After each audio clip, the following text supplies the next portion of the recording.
What a molecule.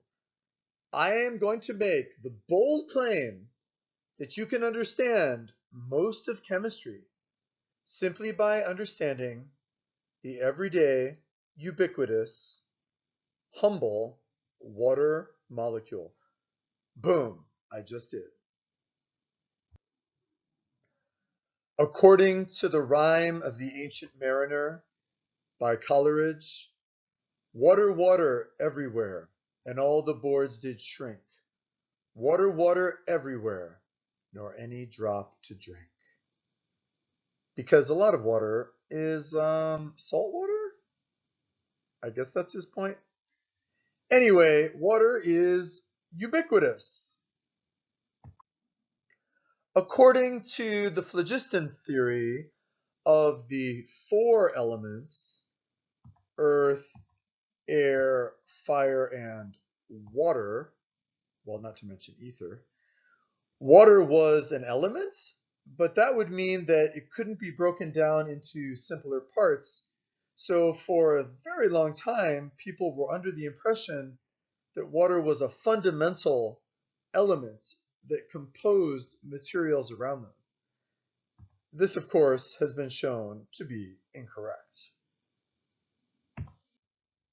Still, water is the best known chemical formula, H2O. Most people know it, and for good reason. It's a pretty important molecule. Some would say the most important molecule. When you say H2O, well, that is a ratio of how many hydrogen there are to oxygen in a water molecule, but it's also a count of how many hydrogen and oxygen there are in a water molecule. The oxygen's number is 1, but chemists don't write the ones. The little 2, by the way, is called a subscript as opposed to the coefficient, which would go before the chemical formula, which would multiply by the entire formula. The subscript merely multiplies by the element immediately before it, unless there's parentheses and it's a polyatomic ion. That's the only exception. So it's basically 2 hydrogen, 1 oxygen. Another way to write it is HOH if you think about the way that it breaks apart into hydrogen ions and hydroxide ions.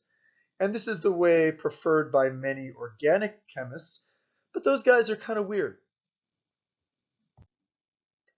This gives rise to my happy holiday banner, ho ho ho, because after all, what is snow made of?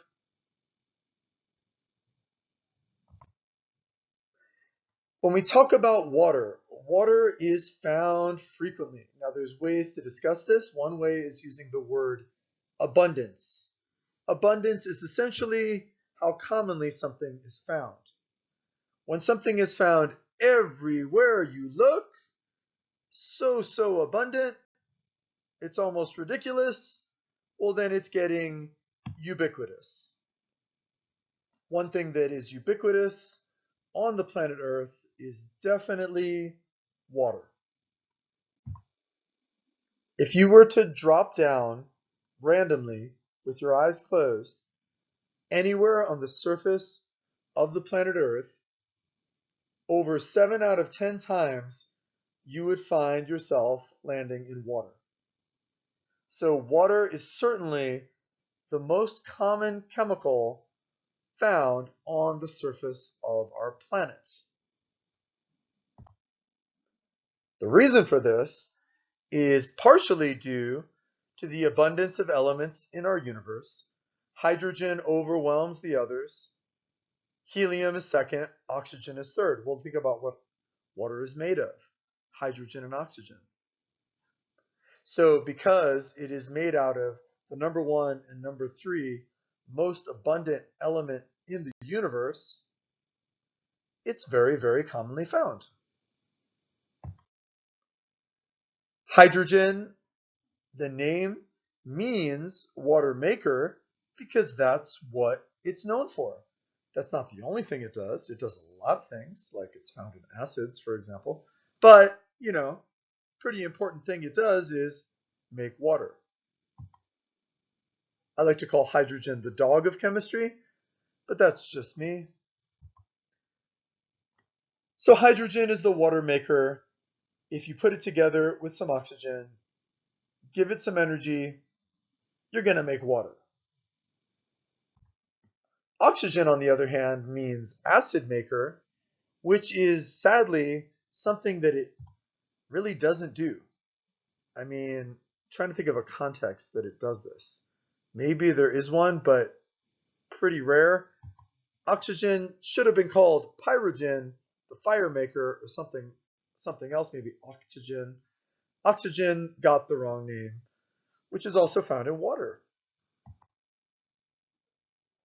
Hydrogen is also the most abundant element in the sun, followed by helium, followed by oxygen again. Oxygen, though, is the most abundant element on the planet Earth. If you think about what you're standing on, the solid rocks you're standing on, most of that is actually oxygen, at least if you're counting the number of atoms, which is what we often do in chemistry, the molar abundance. And then if you notice, hydrogen in this case is number 4, but still ranks pretty high on the list. In the human body, hydrogen and oxygen are number 1 and 2, and that's because over 70% of our body is made of water, and those are the elements which compose water.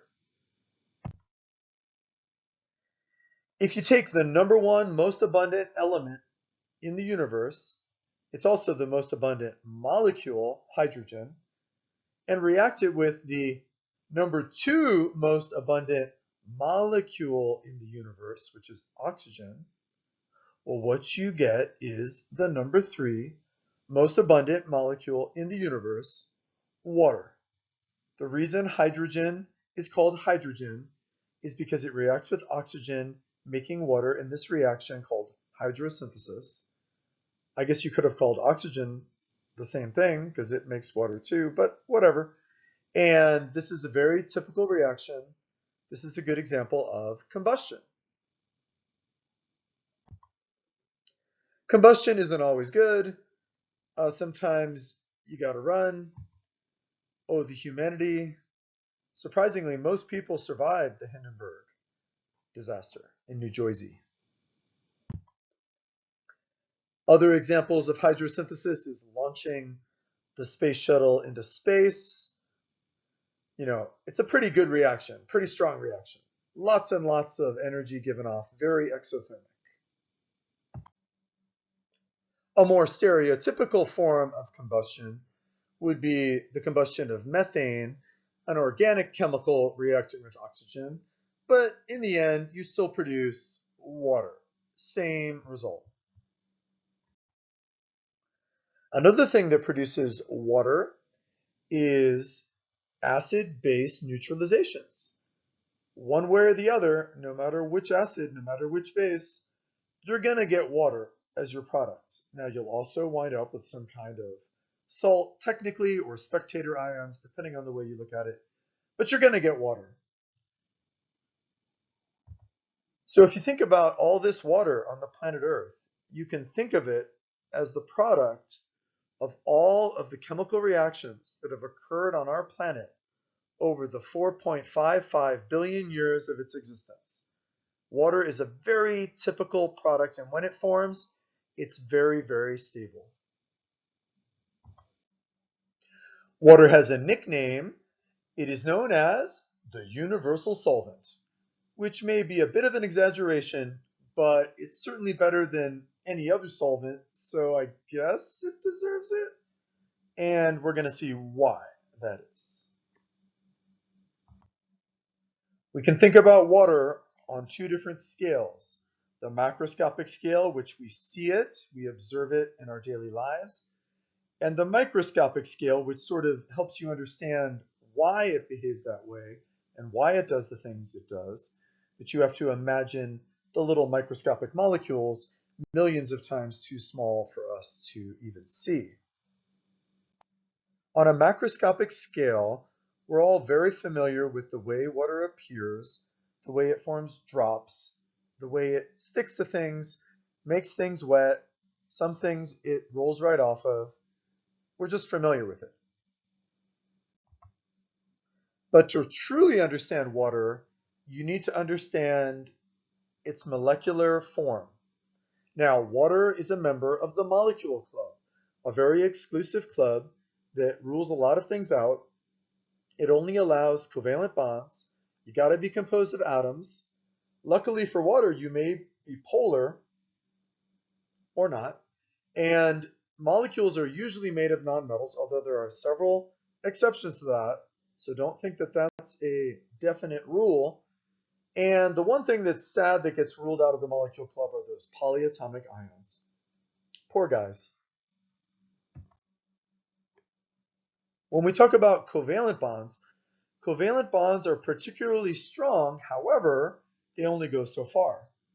With a water molecule, it's basically got two covalent bonds, and that's where the water molecule ends. Then between that water molecule and its neighbors, what you have are intermolecular forces attracting them. So it's a little different than the situation you'd find in ionic compounds or in metals when you have metallic bonds. It's a different situation. And because of that, it's easier to separate the covalently bonded molecules from each other, which is why they often have lower boiling points, although water kind of defies this because of its extreme polarity. When we talk about the shapes of molecules, one way we understand them is with valence shell electron pair repulsion. A lot of times we just try to picture the way the valence shell electron pairs could space themselves out as much as possible from each other because they repel each other. And that helps us understand the shapes of molecules that we find. If we look at water, it falls into a category of molecules that obeys the tetrahedral form, which is essentially based on 4 pairs of valence electrons. When we talk about a tetrahedral form, we're talking about a shape called a tetrahedron, which is very much like the 4-sided die used in Dungeons and Dragons, and so I guess other places too, probably. This has a shape where every side is an equilateral triangle, and there are 4 of them put together. It's one of the most perfect geometric shapes. Some would argue that the sphere is more perfect. I would agree. Some would argue that the cube is more perfect. I would disagree. I think this is actually a more perfect shape than even the cube. I said it. And we find this molecular shape in things like methane, which has an AB4 tetrahedral form. Now it's very obvious that methane has an AB4 because there's a carbon in the middle and there's 4 hydrogen at the corners of the die. Because of the spacing in 3-dimensional geometry, the angles wind up being a little bit odd. They don't wind up being nice round numbers. In a tetrahedron, the angles are 109.5 degrees. So it is not a very pretty number, but that's just what it winds up being. 109.5 degrees is the farthest apart that 4 pairs can get in 3 dimensions. A water molecule does not appear to be anything like a tetrahedron until you consider the unshared pairs of electrons that it has. When you bring those into the equation, it is very much like a tetrahedron because it still has 4 pairs of electrons, although those unshared pairs, being closer to the central atom, have a greater repulsive effect, wind up squishing the bonds closer together by about 5 degrees, making it a 104.5 degree angle instead of a 109.5 degree angle. That's the shape of the water molecule.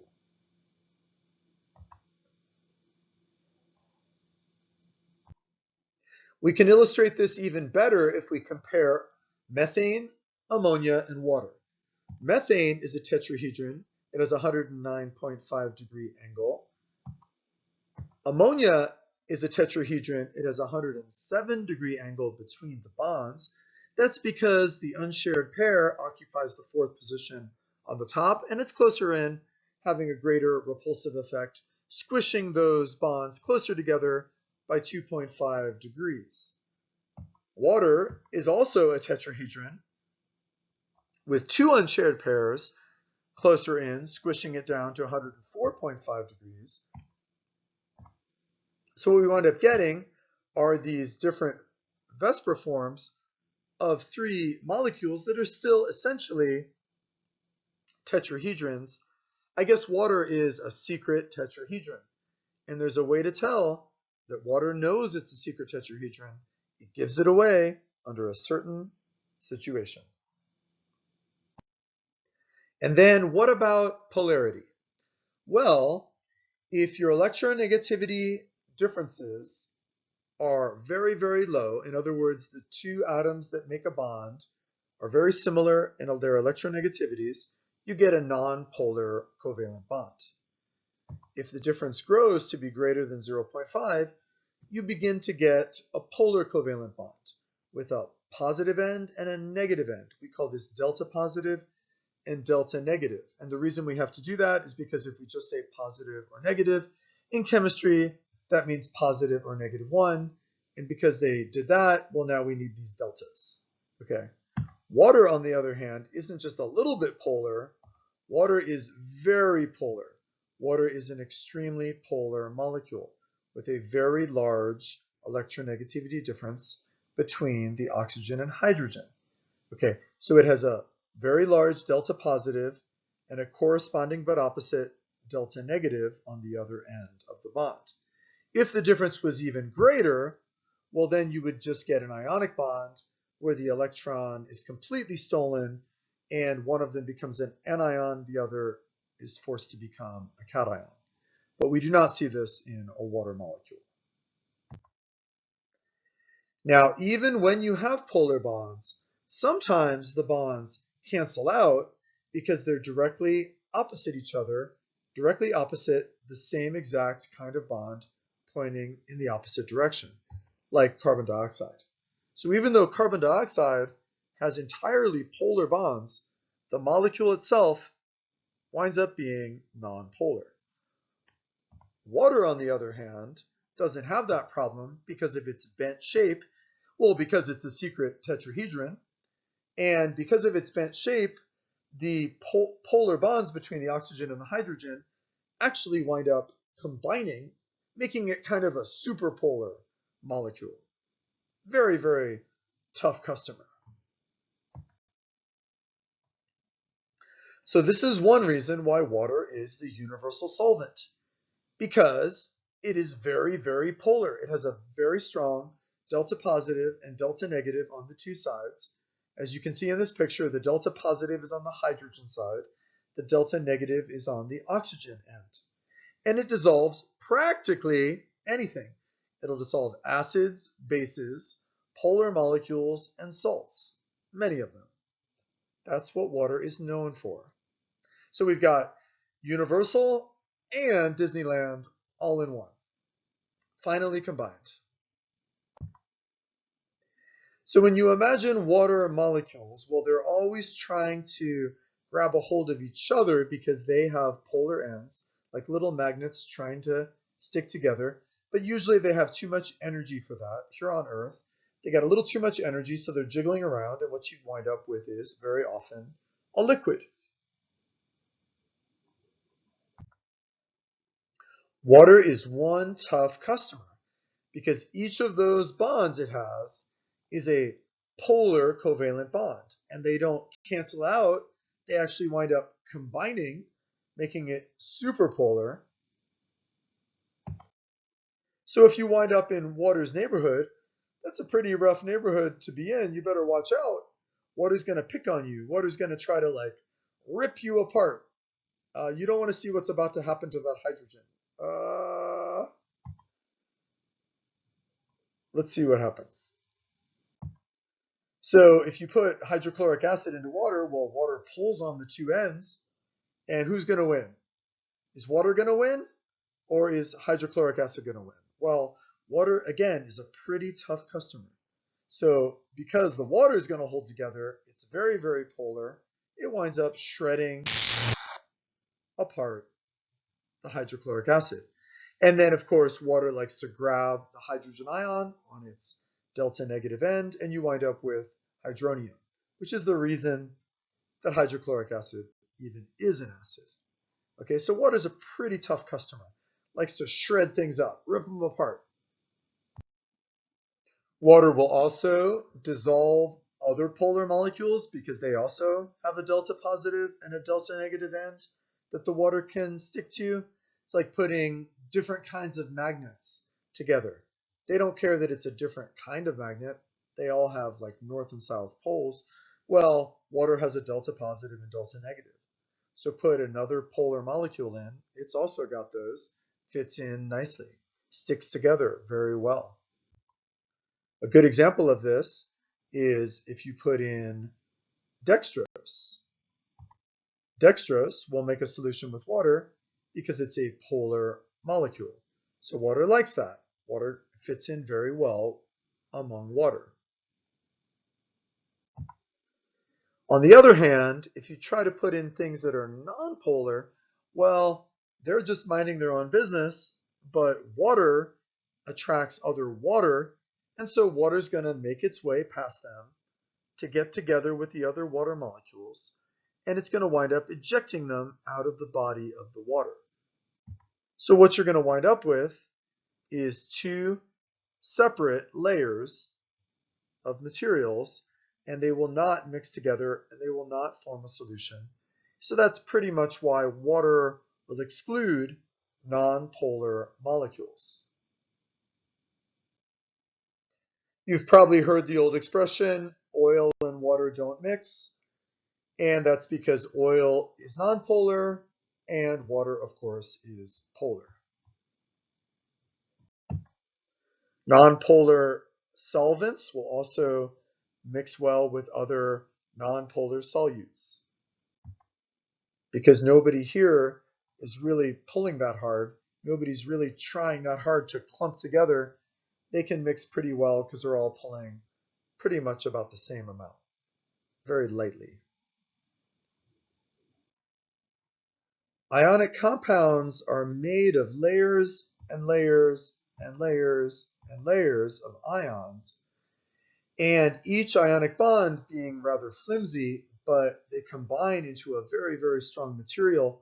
Well, water would have a very difficult time detaching 6 ionic bonds from any particular ion, but what it winds up doing is it works its way in from the corners, removing the easy pickings, making a new corner, pulling them off, and then water can shred apart even a very strong ionic compound.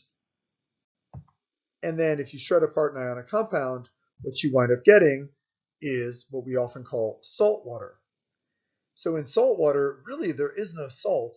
It's the pieces of the salt, it's the electrolytes that formed out of the salt that are ripped apart, and then the water is sort of clustering around them. So we call this salt water, and when you taste the salt in salt water, you're tasting the sodium ions. This could be any ion. Well, not every ionic compound is soluble in water, but many of them are. And so in any event, you're going to wind up with some kind of cation and some kind of anion mixed in the water. An interesting thing that allows nonpolar materials to mix with water is what we call the surfactant, which you find in soap. Surfactants are like adapters that convert nonpolar to polar or vice versa.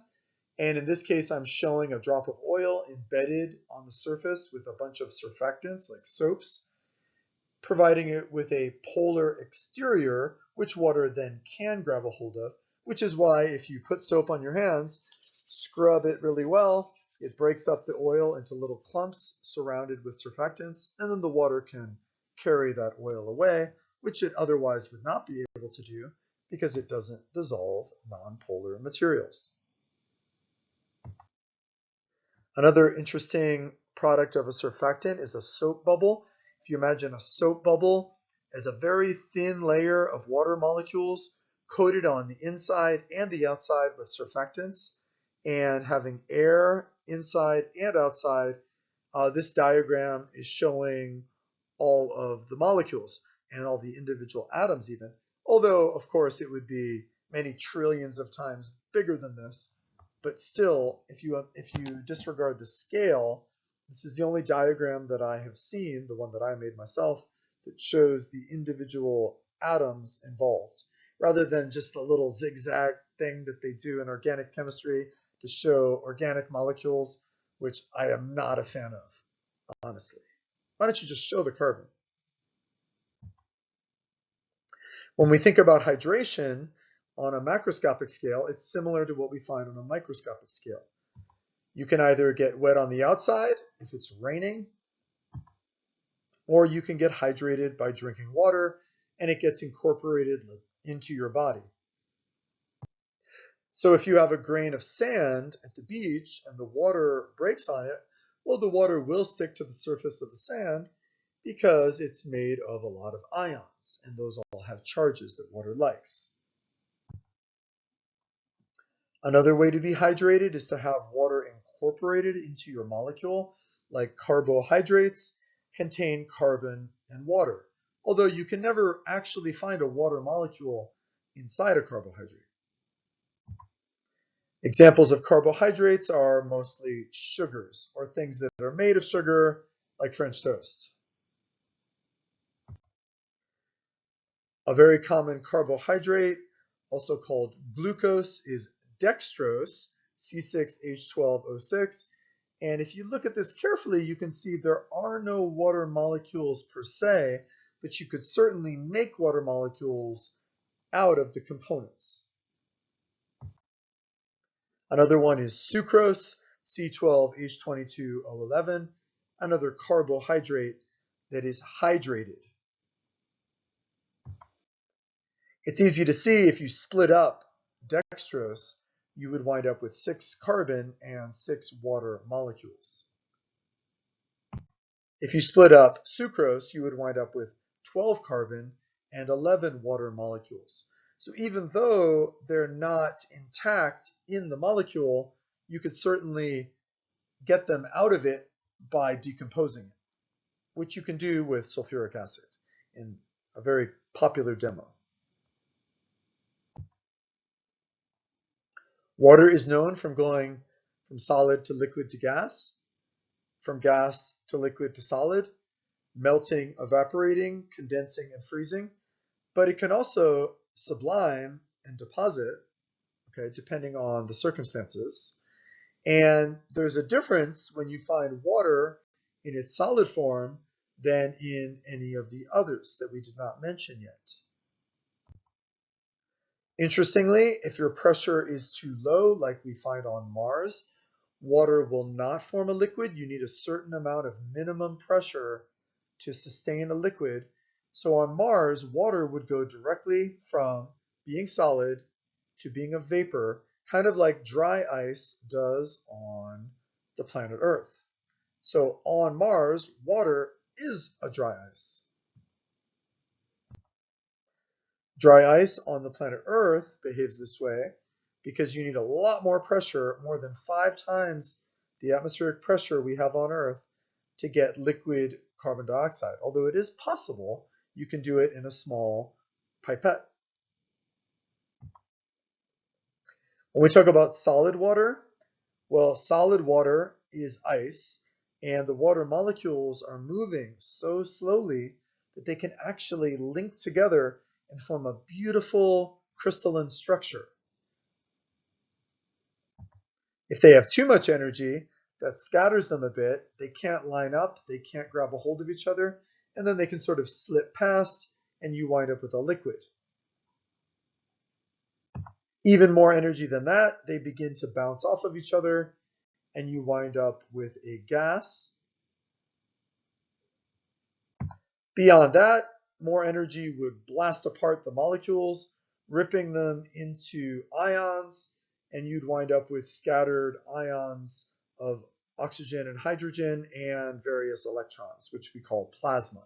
This is what we find in stars. This is what we find in lightning bolts. Interesting that water, when it is a vapor, is actually not visible. When we think we see water vapor, what we're actually seeing is almost always liquid water and sometimes even ice. If you zoom in here, you can see right where it exits the spout, it's still transparent until it cools slightly when it hits the air around it, turning back into a liquid, little tiny drops of liquid, and becomes visible. It's a very common misconception about water is that water vapor itself is visible, but it is not. Another interesting thing about water is its density. Because of the definitions in the metric system, water has a very unique density. Density is the ratio of mass to volume. So it's basically how much mass you have in what volume. But because the gram itself was defined as the mass of 1 milliliter of liquid water, well then, therefore, if you have 1 milliliter of liquid water, you have 1 gram. That's 1 gram per milliliter. That gives water the density of 1 gram per cubic centimeter, or 1 gram per milliliter, by definition. Now, this varies slightly depending on the temperature of the water, but it's always very close to that. Certain things can be added to water to prevent it from freezing. One of them is called antifreeze, ethylene glycol. Antifreeze gets in the way by mixing with water. It's a polar molecule. Water mixes with it, but it prevents the water from easily forming an ice crystal because it's right there in the way. Put in more of them, you got even more obstacles in the way of water freezing. I'm going to illustrate it with this little cartoon. In this one, I have made oxygen red because that's just the way they were on these wooden models. So here we got a bunch of water molecules. They're moving around a little too much. They want to make ice, which water kind of seems to want to do. Always wants to make ice. Well, all it has to do is chill out and lose some of its energy to the surroundings. The energy needs to be removed, and then it can achieve kind of a perfection, which is what we find inside of an ice crystal. I think it is well known that diamonds have a kind of internal perfection. They are the hardest naturally occurring mineral because of the really super tetrahedral form they have inside. Just covalent bonds with tetrahedral angles in every direction going on and on and on until you get to the surface. Well, guess what? Water ice has the same kind of perfection. Now, water isn't nearly as hard as a diamond, of course, but that's because some of the links are made by intermolecular forces rather than covalent bonds. Okay, but this is the situation I was talking about where water gives it away that it knows it's a secret tetrahedron because when water forms into an ice crystal, the angle between the bonds expands to the tetrahedral angle of 109.5 degrees. So water knows it's a tetrahedron. It's just waiting to form into an ice crystal to reveal that secret. Interesting, right? If you don't believe me, I'm going to overlay these on each other. So here we have an ice crystal made out of a model, and watch as I transition it into the structure of a diamond. Notice how they actually appear to have the same overall form. So an ice crystal has kind of a perfection of form. But water doesn't have such a great memory, so sometimes water will get to the right temperature. All the conditions are right for it to form an ice crystal, but then it'll sort of like forget how to freeze. That's why sometimes you have to sort of bang the water, jostle its memory, and then it's like, oh yeah, that's how you freeze, and then it'll crystallize. You can do this with a plastic bottle of water in the freezer, let it get down to a temperature below freezing, and then bang it on the counter and it will suddenly remember how to freeze. Another thing that water forgets is how much solute it's supposed to hold at different temperatures. It holds different amounts of solute depending on the temperature, but if you heat it up and it allows more solute and then cool it back down, it'll forget how much it was supposed to hold at the lower temperature. That's how you form a supersaturated solution. Now, putting something in between the water that is soluble in the water that stays there makes it very difficult for the water to form an ice crystal. It makes it a bit of a challenge. Water has to make a patch around it, build like a bootleg patch around this obstacle. So this must be frustrating for water, trying to achieve the perfection of an ice crystal while having things mixed in it, messing up the whole situation. Obviously, the more obstacles you put in, the more of a problem that is going to be, which gives rise to what we call freezing point depression. Freezing point depression depends on molality, which is basically the concentration of the solute in the water. It's how much solute you have. Interestingly, the freezing point depression, the delta T on the left there, only depends on the molality of the solute, not on how big it is, which solute you have, or anything like that, just what the concentration of the solute is. So water doesn't seem to notice what is mixed in with it. It just notices that something is there. So it's almost like water is getting offended by having a solute. Follow me here. Water can't believe that this stuff is mixed in with it. And because of that, well, it's not going to freeze at the same temperature. It'll freeze at a lower temperature. And you might say, well, yeah, but that's because something is blocking it. So what would happen if that object were bigger? Well, shouldn't that have a bigger interference effect on the water freezing? What if the object is smaller? Shouldn't that have a lesser interference effect on the water freezing? Well, nope. Because water is equally offended by a very, very large solute particle, like in this case, dextrose, as it was by the ethanol we saw previously, or by any other solute. It's just offended that there's anything there. So it's really just the number of those solute particles that affects the freezing of water, which is really interesting because it seems like the size should have some impact, but apparently not. The only thing that does affect this is if you put in ionic compounds, well, because NaCl, well, they're together in the compound, but they separate into two particles when the water dissolves them. Well, guess what? That has an even bigger impact on the freezing point depression. Even though these are these little itty bitty ions, they have a much more effect than, let's say, something like antifreeze, because water is strictly offended by the number of these particles and their concentration. So making two is twice as bad. Doesn't matter that they're tiny.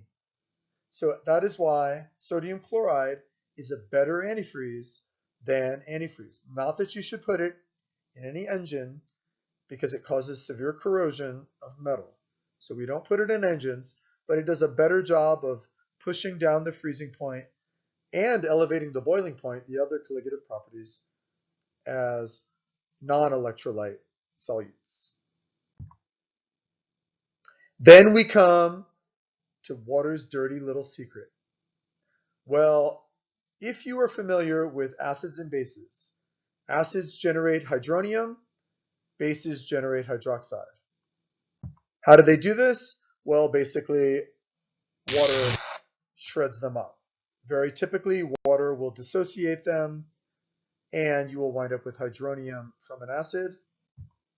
Sometimes water will dissociate the base, and you'll wind up with hydroxide from the base.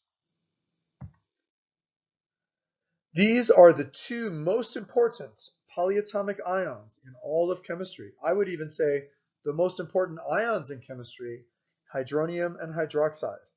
They are very critical for understanding lots of situations where chemical reactions will ensue. Another way of thinking about this is that an acid is a proton donor and a base is a proton acceptor. Water is often considered neutral at pH 7. Well, but hold on a second. I think it's about time that I told you water's dirty little secret. Here it goes. The secret is that water can never be pure. No matter what you do and how much you clean up the water, take away every other possible chemical from around it, water does something to itself. So even left on its own, you will always wind up with some ions. Water will generate hydronium and hydroxide. That makes it what we call amphoteric.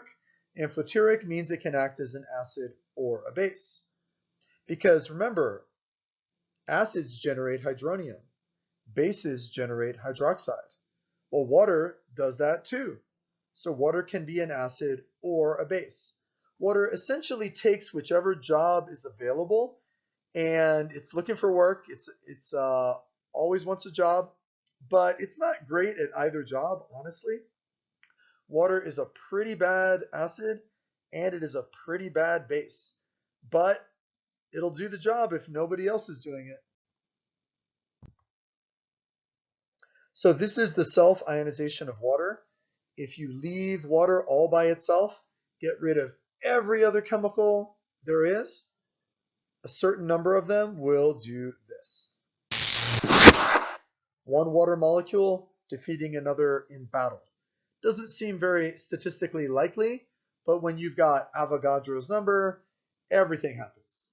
So these are always going on in the body of water, in every raindrop, in every cup of water, every bucket of water.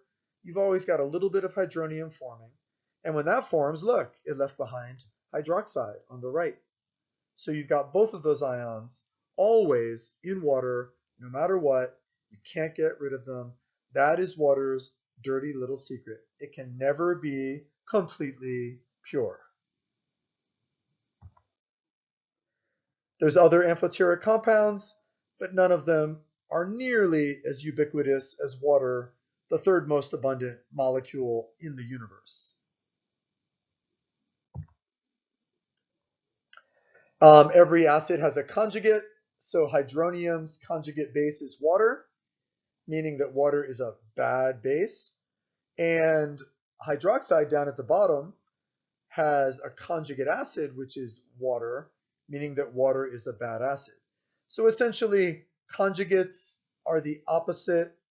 So if you have a strong acid, it has a weak conjugate base, and if you have a strong base, it's got a weak conjugate acid. That's why water is at both of those jobs. If you want to look for somebody who's a tougher customer than water, there aren't too many around, but one of them is ammonia. Ammonia is going to come along, and just by a hair, it can defeat water in battle. And if you defeat water in battle, well, guess what? You rip it apart. That's why sometimes we write it HOH. And if you rip off the H, well, what's left? The OH negative. And that's hydroxide. That's another way to generate hydroxide. Even without bringing your own hydroxide, ripping apart water and generating it. That's what ammonia does. That's why ammonia can be a bit of a problem. We don't want to have too much of it inside our bodies because, yeah, we want to keep our water, right? So now we know a few more things about water. I was also going to talk about the heavy water when it's got deuterium and tritium, but I didn't get to that. But there's lots of other little things about water, but it's interesting how many things in chemistry can be unlocked just by the understanding of this ubiquitous, simple, humble molecule. I think I've proven my point. QED. Goodbye. What's a molecule?